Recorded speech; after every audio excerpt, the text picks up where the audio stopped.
Welcome to The Explainer. Today, we're unpacking a seriously fascinating roadmap for navigating our financial lives. We're going to look at the specific financial plan you need for literally every stage of life, summarizing the key points from your youth all the way through to retirement. By understanding what's known as the wealth ladder, we'll figure out exactly what priority steps you need to take for asset growth and, ultimately, asset protection, no matter your current age. Let's get into it. Here is our agenda for today. We're progressing step by step, starting with life and the wealth ladder, moving into youth and building that foundation, hitting our prime for explosive asset growth, tackling risk management, and finally, retirement and succession.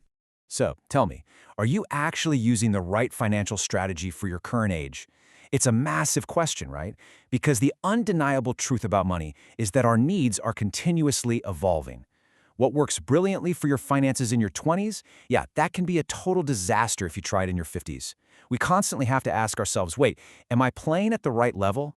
Take a look at this timeline. It brilliantly illustrates our financial journey broken down into 5 distinct stages.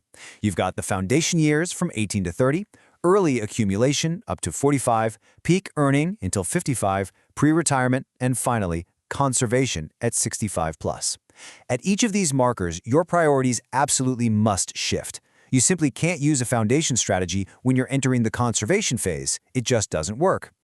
Okay, Section 1, Life and the Wealth Ladder. Let's break down the fundamental framework that underpins this entire journey. The research points out something pretty fascinating here. Wealth doesn't just grow in a straight line. It's more like a ladder. Data from tens of thousands of households over a century reveals this universal pattern where you have to conquer one level before moving to the next. You establish income, then you build skills, move to investments, and finally, enterprise. Trying to skip a step? Well, that's exactly where most people take on disastrous financial risk. Moving right along to Section 2, Youth, Self-Investment, and Foundation. Here we're looking at levels 1 and 2 on that ladder.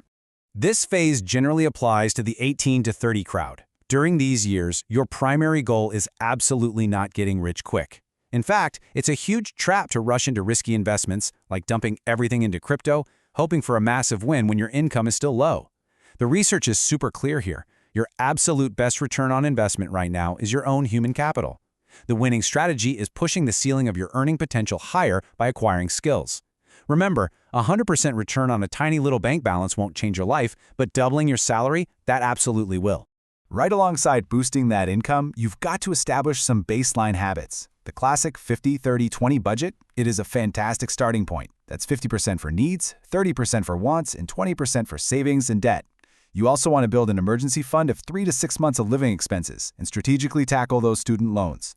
By mastering these basics, you secure your footing on the ladder. And you know what? That actually frees you up to take calculated career risks later because you know your downside is protected. Now check out the math on starting early. It is literally staggering. If you invest just $200 a month starting at age 25, you're looking at over $500,000 by age 65. But if you wait just 10 years and start at 35, you end up with less than half of that wealth. Let that sink in. A mere 10-year delay costs you over $250,000 in potential wealth. Time is, without a doubt, your greatest asset here. All right, Section 3, Prime and Explosive Asset Growth. This is where things get really exciting. As you move into your 30s, 40s, and 50s, your income typically peaks. This marks a massive life transition. In Level 3, your wealth grows through active savings from your labor-driven income. But the goal here is to aggressively push into Level 4. That is the magic tipping point where your investments actually start earning more than your salary. It's when capital out-earns labor. You're no longer just working for money. Your money is officially working harder than you are. How great is that? Reaching that tipping point requires a pretty strict growth checklist. We're talking about utilizing tools like a 529 for tax-free college savings and rebalancing your portfolios every single year to maintain the right risk level. But most importantly, retirement savings has to become a fixed, non-negotiable line item in your budget. Oh, and if you're 50 or older, maxing out those catch-up contributions up to $30,500 in a 401k for 2025 is a brilliant way to fully leverage your highest paychecks. I found this statistic incredibly sobering. Get this, 82.5% of people never reach the $1 million asset mark. Never. It proves exactly why executing these strategies in the correct sequence is so critical. You don't just stumble into wealth, right? You build it by rigorously following the stages of the ladder. This brings us to Section 4, risk management, and asset protection. Because once you've accumulated significant wealth, the whole game changes. Our focus totally shifts here from playing pure offense to playing defense. And risk can actually be broken down into 3 highly actionable categories. First, you can avoid it entirely by living within your means. Second, you can reduce it by proactively saving up that emergency fund. And third, you can transfer risk by purchasing insurance to cover your income and your assets. Because frankly, wealth that isn't protected is simply wealth at risk. For high net worth individuals, these defenses need to be practically ironclad to prevent wealth erosion. This means securing not just term life insurance, but disability insurance too. Why? Because statistically, an unexpected illness is way more likely to derail your finances than an early death. It also involves establishing optimal tax residency, since taxes can eat away your wealth faster than almost anything else. And finally, it means using legal structures, like family trusts, to ring-fence your personal assets from lawsuits, creditors, and massive estate taxes.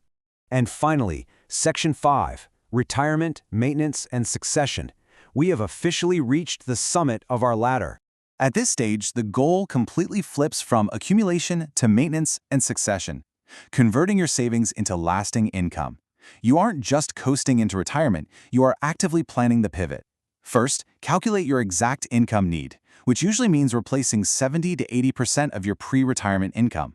Next, you set up a sustainable withdrawal strategy, like the 4% rule adjusted for inflation. And then you've got to run the math on Social Security. You have to decide, do I take a smaller check at 62 or do I delay until 70 for a much larger locked-in payout?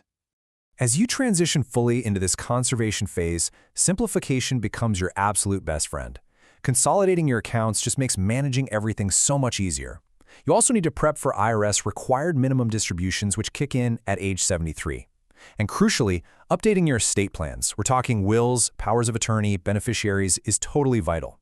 Establishing robust governance ensures you transmit both your wealth and your values seamlessly to the next generation, completely bypassing all that family conflict or legal headaches.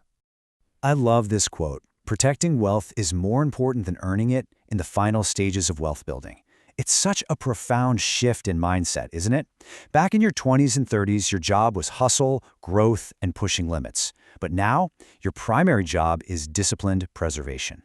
So I want to leave you with this one critical question. What step of the wealth ladder are you currently on? Seriously, take a second and evaluate your current stage right now. Recognize that your financial needs are continuously evolving and you just can't afford to be static.